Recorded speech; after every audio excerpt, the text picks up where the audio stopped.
Welcome back to This Life of Ours. If you are new to my channel, I am Tricia. I'm a homeschooling mom to 3 kids, ages 13, 10, and 7.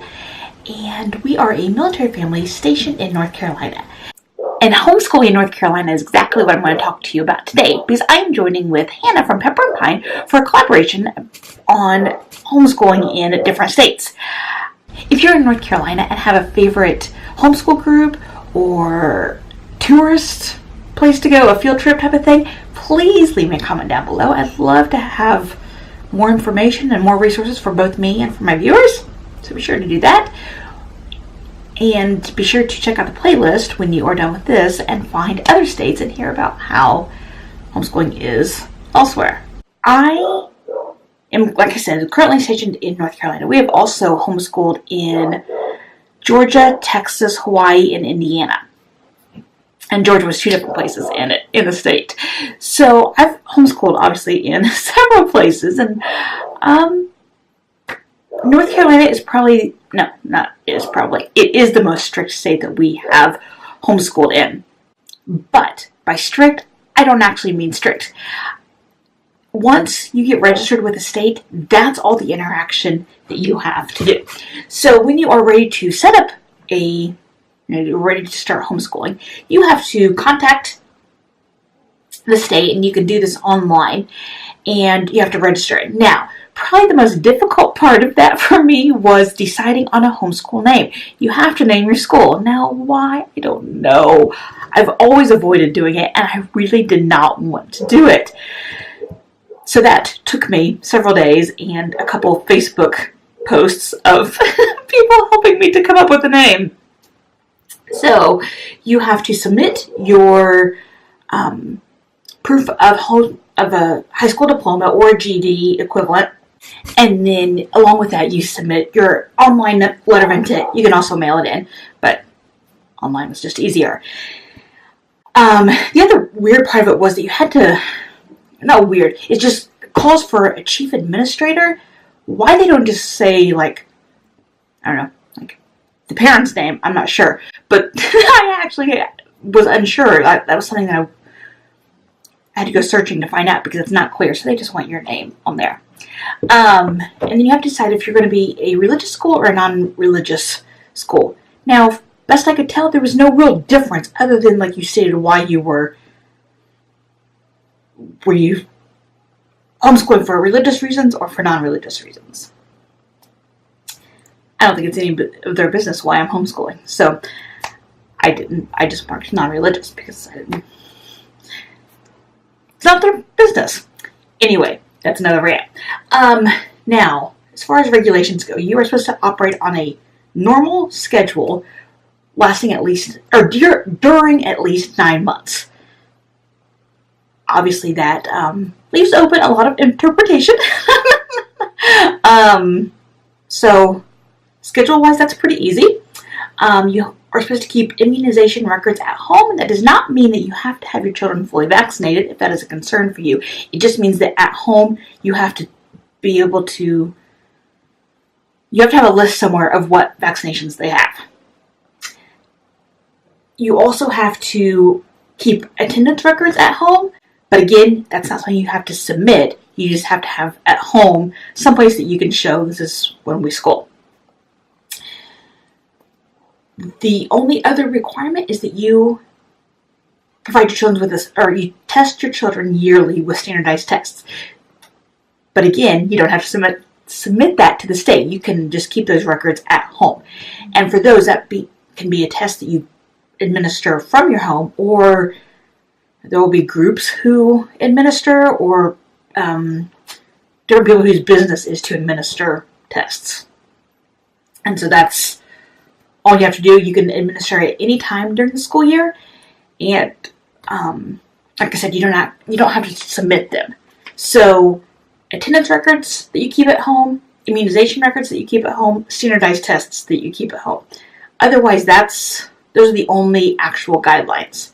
As far as registering and submitting your notice of intent, you cannot do that during the month of June. I don't know why, but their homeschool year, according to the state, runs July 1st to June 30th. and you are supposed to submit it at least 30 days before the first day of your school. But we moved here in June. Yeah, we officially moved in June, so I couldn't register then. And then we were starting at the beginning of August. I don't remember how it worked out. Anyway, I started before my 30 days were up because I didn't realize it. Otherwise, I should have submitted it in May, but I wasn't living here in May yet, so technically I couldn't. Anyway, whatever. They don't know. They didn't know when I started and when I didn't, and they have no idea when I operate. So it didn't really make a difference. But legally, that's by the law, so that's what I'm sharing with you. You also do not have to have your children registered until they are 7 years old. So that's that. Now, as far as like culture and that kind of stuff, I think North Carolina is a pretty good state. I obviously, like I've said, I've homeschooled in 5 states. I've never had a problem anywhere, honestly. Homeschooling is so mainstream now that I know people still get comments and such, but I don't think most places, at least from what I've talked to from people all over the country, most people don't have problems with homeschooling. And most places are pretty accepting, even if they do kind of give you a side eye about it.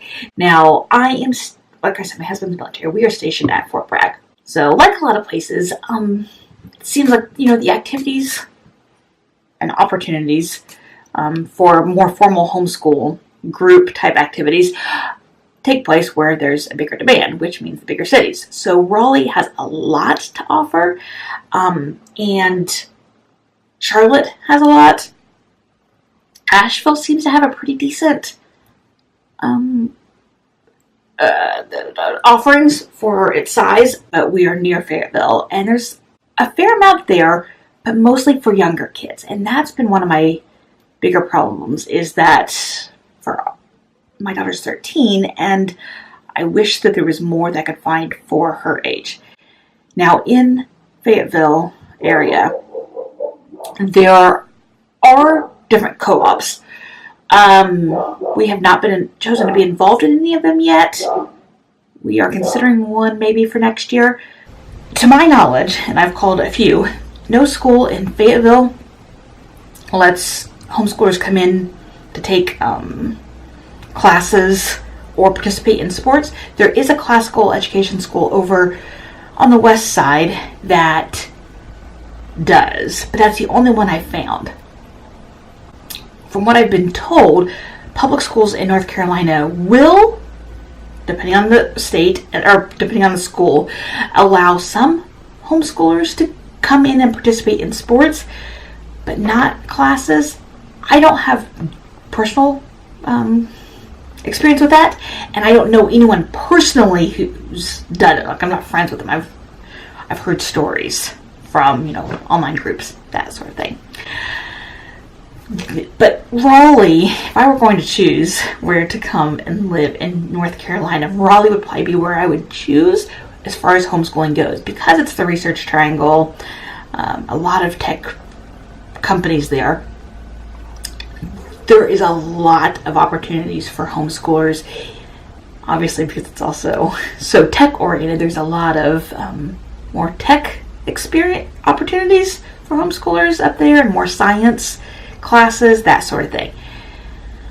Museums, the Science Museum, the Natural Science Museum in Raleigh has classes that are really hard to get into. And they have them for upper level and lower. The History Museum that's right next door does not, but they have some activities that are supposed to be for homeschoolers. We've not gone to any of them yet, but they have other history events, and we have gone to those, and my kids have been welcome, like lecture-y type things. The Life and Science Museum in Raleigh has classes as well, and they look really good. I was just looking at the ones for high school, and they have like AP level science, like biology offered, and honors type class levels for science. I didn't know that they even had anything. So that is would be a great opportunity if you have high school kids and let someone else, to outsource that. As far as where to find more information, the North Carolina Home Educators website and Facebook page has a lot of information about homeschooling in the area and the opportunities. Facebook groups, of course, are kind of that's where you go now to get so much of your information. So that's someplace that I try to follow. North Carolina, it's a very centrally located place as far as like along the East Coast. You can be in Georgia in about 4 hours, 5 hours, depending on where you're going. You can be to DC in 5 hours, so you've got a really nice range of places that, up and down the coast. We can make it to like the tip of Florida in under 7. So if you kind of expand your reach even further, there's a lot of places that if you want to do more traveling, you can go. We are about less than 5 hours from Gatlinburg, Smoky Mountains.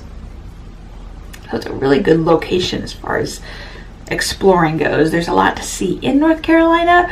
My daughter's moving into civil rights part of history, and of course North Carolina has the Greensboro lunch sit-in counters, so we're going to go do that. There's a lot of Ku Klux Klan type of stuff here. Wilbur and Orville Wrights, there's a place for that. We are going to hit that here soon too. So homeschooling in North Carolina, it's a good place to homeschool. There's good opportunities, more opportunities than some places, not as many as in other places, but it's a pretty good place. When you're done with watching this video, be sure to hit the playlist and go check out other states. Thanks for watching.